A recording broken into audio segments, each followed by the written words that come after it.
Welcome in, everyone, to another edition of the GSMC College Football Podcast, brought to you by the GSMC Sports Network. I'm your host, as always, Tommy Brzee. It is Wednesday, December 18th around here, and we have a great show for you today. We're going to do all of the picks for the first round games coming up this weekend. We will not have a show tomorrow. We will have a show on Friday, so just to give you an idea of a little bit of a different schedule over the next couple of weeks, but wanted to make sure I got in all the picks that we have for this upcoming CFP weekend. We'll start with Indiana and Notre Dame, and then we'll work our way through the week. We'll do SMU Penn State, we'll do Clemson Texas, and then we will finish it off. We'll do Tennessee Ohio State, one of the most impactful and one of the best games that we have this weekend. And then we'll do a little bit of a bowl roundup. We'll go to the game that happened yesterday, Memphis topping West Virginia in a crazy battle back and forth. And then we'll get to a couple other games coming up this week that definitely want on y'all's radar. And then we'll get to transfer portal and all that craziness on Friday. I promise you that. But let's go ahead, or before we jump in, I do want to remind you all we get tons of questions and comments throughout the show, and the best way for you all to get your question on the screen, we can have fun back and forth here,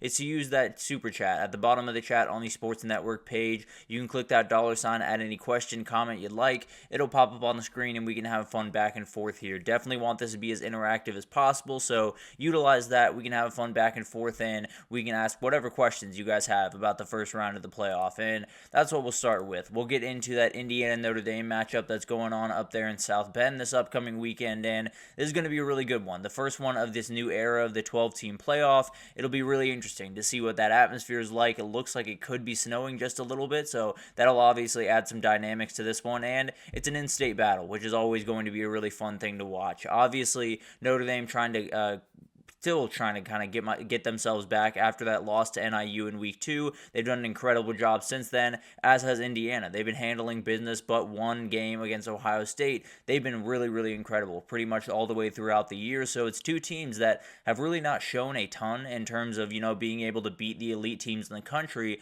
but also haven't shown a ton of holes when it comes to the games that they have won. So a lot of different things that are kind of going into this one, and I think there's a lot of different dynamics here. Neither team has looked weak except for that one loss on their record right now. Both teams are top 3 in margin of victory this year. They handle their business when it has to be handled, and now they have to go against a team that is roughly around their energy. Obviously, people will say there's a little bit of a lean towards Notre Dame here. I'd probably tend to agree with that, at least a little bit from a physicality perspective, and that's probably the biggest question that you have for Indiana in this game. Can they handle the physicality that Notre Dame is going to bring? They have a ridiculous defensive line, have an offensive line that's only gotten better and better throughout the year after some early season injuries. They've been a really, really good group. And Ohio State, it wasn't necessarily that Notre Dame or that Indiana did a poor job offensively against Ohio State, at least on the offensive line. They did do a poor job handling them when it came to that offensive line kind of pushing them around a little bit. And then on the other side, that D-line did fine. It wasn't necessarily Indiana totally handled them all day. So definitely going to be a problem for them. If they can't handle this Notre Dame front, then it is going to be a really, really long day. It's going to be one that they come out on the wrong side of, and one that they look back on and they have probably 250 rushing yards hung on them. So that's a huge time question. Definitely one that probably going to have pretty much throughout this tournament for Indiana. Can they hold up physically against some of these elite teams in the country? And then for Notre Dame, there's so much in the run game. There's so much energy towards Jeremiah Love and Jadarian Price and Riley Leonard. You got to find the pass game at some point. You're not going to win a national title unless you can push the ball downfield at different points in the game. It does not need to be a huge part of your game. It does not need to be something that you totally hang your hat on. It does need to be something that the defense sees. It does need to be something that they at least think about as they get into that game, and it's something that, as of right now, I can't imagine Indiana's too worried about. Obviously, they have some players on the back end like Jaden Greathouse or Chris Mitchell or Mitchell Evans, obviously, but a lot of those guys, you're just going to have to find ways to get explosive plays through the air with. You're going to have to find ways to push the ball downfield and make sure that everyone has to worry about that pass game, and then you can really unleash the three-headed monster that is Jeremiah Love, Jadarian Price, and Riley Leonard, an elite group of guys. But at the end of the day, if you can't create openings for them against a defense like Indiana that is top 10 in the country in stopping the run, you're probably going to have a pretty tough day, and you're probably going to have to grind out a lot of these drives and just hope at the end of the day you come up with more points than Indiana does. So finding a deep passing game is not only huge for this game for Notre Dame, but really huge for the entire tournament if they're going to be able to make a deep run in this thing.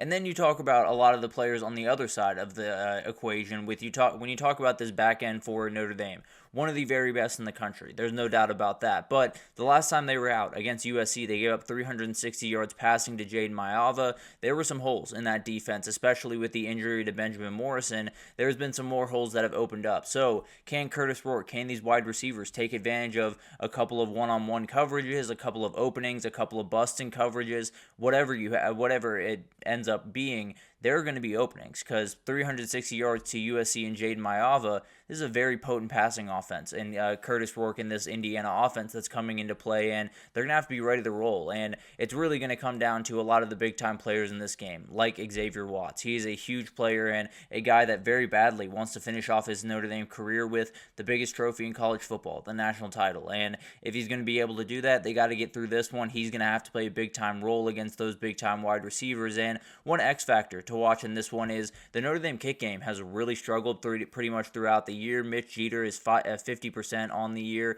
and then you have Radicic, with 9 for 10 on the year for Indiana. Really, really big gap between those two and could be absolutely huge when you get into a deep game that could be very, very close. But overall, this is going to be an incredible start to an incredible month. It is going to be absolutely crazy pretty much throughout this thing, but I think this one could get a little bit crazy. We have two veteran transfer quarterbacks that are just trying to step up into these big moments and make some big-time plays. Obviously, Riley Leonard a little bit more of a runner, but at some point, both these guys are going to have to make plays with their arms, and both these guys are going to have to step up to the plate and make big-time plays because that's what the playoff is about. So it's definitely going to be awesome to watch, but some players to watch in this one. Elijah Surratt is the biggest player in the game to me. He is someone that 890 yards, 8 touchdowns on the year. He is a matchup nightmare, and especially with some of the issues that Notre Dame has in that back end right now, you might be able to find him on one-on-one coverage a couple of times.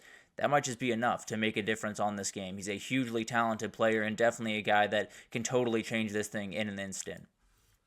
Then you got Michael Kamara on the interior of that D-line for Indiana. He has 10 sacks, 2 forced fumbles, 3 fumble recoveries. The guy is absolutely incredible. And when you talk about these type of games, especially when you might be a little bit overmatched physically, you need that one guy. You need that guy that can totally change the game for you. Michael Kamara is that guy. He is a matchup nightmare no matter who you're playing throughout this tournament. He is going to be a huge player really every single game, but especially if you can get home to Riley Leonard and make him think just a little bit more, some of those mistakes could possibly come, and then this entire game could totally change. It could just take a couple of defensive plays for Indiana. This is probably the guy that's going to be making them. Jeremiah Love is the running back for Notre Dame, one of my favorite players in the entire country, has 15 touchdowns on the year, is nearing 1,000 rushing yards on the year. This is a guy that can totally change what Notre Dame does, because not only is he an elite runner of the football, because he absolutely is, but he does help that pass game as well. He can go out and catch a couple of screen passes. He can go out, catch some swings, and then get a tight end or get a wide receiver a little bit deeper downfield. So he is the eye candy to all of the stuff that you want to do on the back end. He is going to make plenty of plays. Don't get me wrong, but he absolutely is a guy that you can just use as an eye catcher, as a guy that Indiana is watching go this way, and then you run a wide receiver across him, and they have an open touchdown. So he's a hugely important player when he is touching and not touching the ball, frankly. And then Christian Gray, a very, very important player in this one. He kind of took over for Benjamin Morrison, at least in that kind of grandiose respect, kind of became that second guy in that back end, and he's going to have to play some big-time football. There's no doubt about that. Had 8 pass breakups, 2 INTs on the year, did have a pick 6 against USC that kind of blew that thing open, kind of gave them a little bit of a comfortable margin in that game. This is going to be a huge battle. Elijah Surratt, Miles Price, a lot of these talents, Omar Cooper, going to be really, really tough to keep up with them all day. He's going to have to, one way or the other, because 1 or 2 plays in this game could totally change it for Notre Dame, where they're now playing catch-up instead of playing from in front, where they're very, very comfortable. So a lot of different things going into this one, a lot of different players to watch, but let's get into some keys into the game, because Indiana, some keys to the game: hunt man coverage. Find the matchups that you like, because without Benjamin Morrison, this back end has shown gaps, especially when you get some of these corners on islands on their own. you're going to be able to make some plays. I can almost promise you that. There are going to be plays to be made. Elijah Surratt, Omar Cooper, whoever it is, find a way to get those guys on the outside and then just let them go make plays. You're all going to need a quick start. When you talk about Notre Dame, they are not necessarily going to be a team that at least I fully trust to come back from behind because of their passing ability. They are not a team that pushes the ball downfield all that aggressively. If you put them into a 10-0, 14-0 hole, if you put them in a hole early, I don't know if they have the firepower to come back in this game. So a lot of different questions around Notre Dame's offense. Force them to answer them in this game. And then take away Leonard's legs. It is so hard to stop that three-headed monster that they have for Notre Dame running the football. If you can take away one of them, then you have a really good chance. And especially if you take away Riley Leonard, because then he doesn't get as comfortable passing the ball. A lot of what he does comes off being able to run the ball, get the momentum in his direction, and then be able to pass the ball with confidence. If he can't run the ball, he's going to have to stand in there, make decisions, and kind of fire the ball in there. It's going to be really tough to do. There's no doubt about that. And then the keys to the game for Notre Dame, find the passing game early. We have to be able to pass the ball throughout this tournament, really, not just in this game, but Riley Leonard has to be more confident with the ball, especially downfield in this tournament. Not to say you should abandon your identity by any means, but it is to say at a certain point in this game, he's going to have to make a play with his arms. You got to be able to get him comfortable. You got to be able to get him into a rhythm early, and then maybe he can make some big time plays down the stretch. And then control the pace. You have the bigger guys. Anthony was just talking about it here. You have the bigger guys. You have the guys that should be able to push you around, that should be able to do a lot of the things that Ohio State was able to do. And actually, what Ohio State was able to do to Penn State late in that game is probably what Notre Dame wants to do in this game. They probably just want to run the ball, control the time of possession, and move on with a win. That is something that they are capable of doing. Now, if they lose that, if they lose the control of the pace, if they lose control of the game, this thing could get away from them in a hurry. And then disruption up front. The D-line of Notre Dame against the O-line of Indiana could be the mismatch in this one. It's not necessarily to say the Indiana O-line is not good. It's just to say the Notre Dame D-line is an absolute nightmare to deal with. So if that run game for Indiana can't get going, can Curtis Rourke just take him on his shoulders? He's done it a couple of different times this year. He's been really good at it, and it's one of those teams that they are going to throw the first punch most times. They've gone in the lead. They've scored first in all but one game, and it wasn't even the Ohio State game. It was the Michigan State game that they ended up winning very comfortably. So a lot of different questions around this one, a lot of different unknowns around both these teams, but when it really comes down to it, I'm with Anthony. I think the physicality of Notre Dame is just going to be a little bit too much here. I think Indiana makes a couple of big-time plays. I think Elijah Surratt will be heard from in this game because of some of the back-end issues that Notre Dame has had.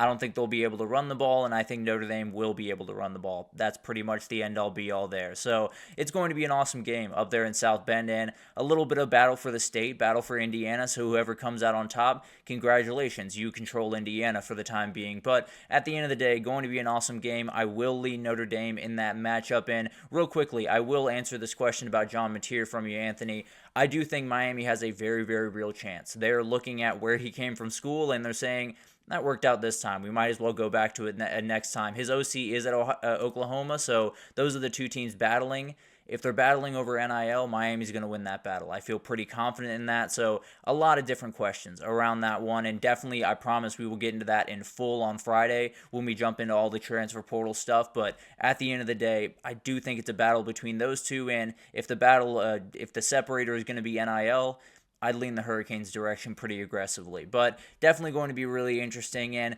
yeah, I mean, if Notre Dame gets up early, there could be a quarterback switch. You know, it's one of those things. With the playoff, you got to play a number of games. A lot of guys are going to be making some different decisions than they normally would make. But let's take our first break here. And when we come back, let's just move on forward throughout the schedule. SMU at Penn State, a game that a lot of people have questions about, especially with that guy holding the cards for Penn State. But we'll break it down right after this, so stick with us.